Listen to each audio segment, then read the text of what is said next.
Hello everyone, welcome to coding for Dev. तो आज की वीडियो में आपको बताऊंगा फंक्शन डिक्लेरेशन वर्सेस एक्सप्रेशन, दोनों में डिफरेंस क्या है।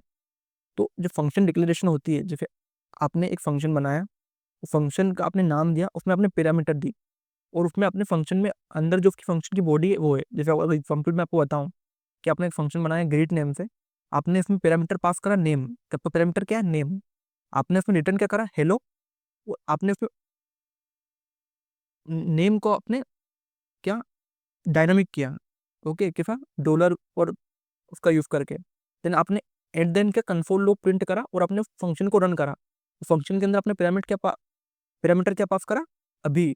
तो आपका आउटपुट क्या आएगा? वो आपका डायनामिक डाटा चेंज होके हेलो अभी शो होगा आपको। ओके, तो इसमें क्या होगा? कैरेक्टरिस्टिक क्या है इसमें? आपने एक फंक्शन डिफाइन करा, उसमें एक डिफाइंड नेम है, होस्टेड है, मतलब वो उसके कॉल से पहले भी फंक्शन में उसकी होस्टिंग हो रही है। ओके, तो और available in the entire scope very defined, जिसके जो स्कोप है उसके अंदर आप कहीं भी उसको एक्सेस कर सकते हो। ओके, तो ये एक फंक्शन है। ओके, होस्टिंग क्या होती है?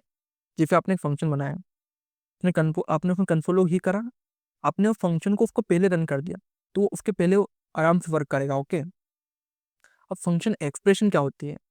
जैसे आपने कॉन्स्ट एक फंक्शन नेम दिया, उसको आपने एक फंक्शन पैरामीटर दिया। ओके, मतलब आपने एक फंक्शन को एक और वेरिएबल में डाल दिया। ओके, तो इसका एग्जांपल मैं आपको देता हूँ। जैसे आपने एक कॉन्स्ट ग्रीट एक वेरिएबल बनाया, ग्रीट में आपने एक फंक्शन डाला। ओके, इस ये फंक्शन कैसा है? डायरेक्ट फंक्शन है, इसमें फंक्शन का कोई नेम नहीं है। ओके, विदाउट नेम फंक्शन है, क्योंकि आपने इसको एक वेरिएबल में स्टोर कर दिया और आपने फिर रिटर्न सेम उसी तरह का कोड लिखा, तो आउटपुट क्या करेगा? हेलो अभी।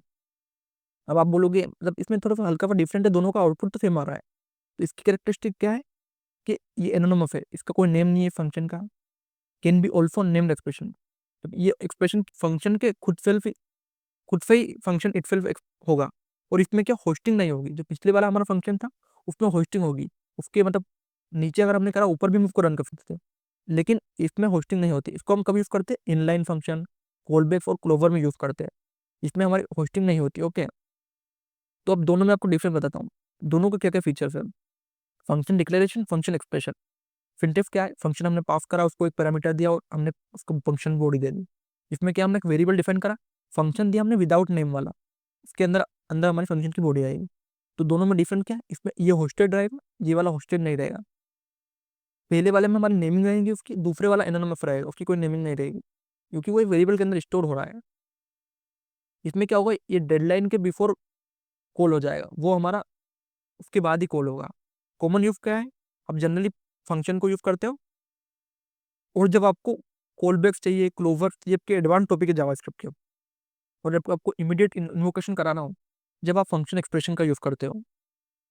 जैसे ये जो कॉलबैक्स के लिए आप इसका यूज करते हो। ओके, ये आपको अभी जो आने वाले फ्यूचर में जो वीडियो आएंगे उसमें आपको डिटेल्स बताऊंगा, लेकिन अभी आप मान लीजिए फंक्शन एक डिक्लेरेशन नाम से एक चीज होती है, एक फंक्शन एक्सप्रेशन नाम से एक चीज होती है। वो फंक्शन का तो हम बहुत पढ़ लेना, फंक्शन का हम बहुत ज़्यादा यूज करेंगे, मतलब पूरे जावास्क्रिप्ट में हम फंक्शन ही फंक्शन बनाएंगे। Okay,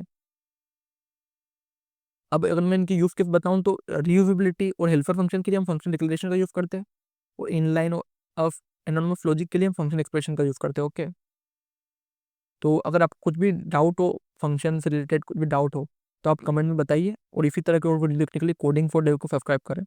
thank you for watching.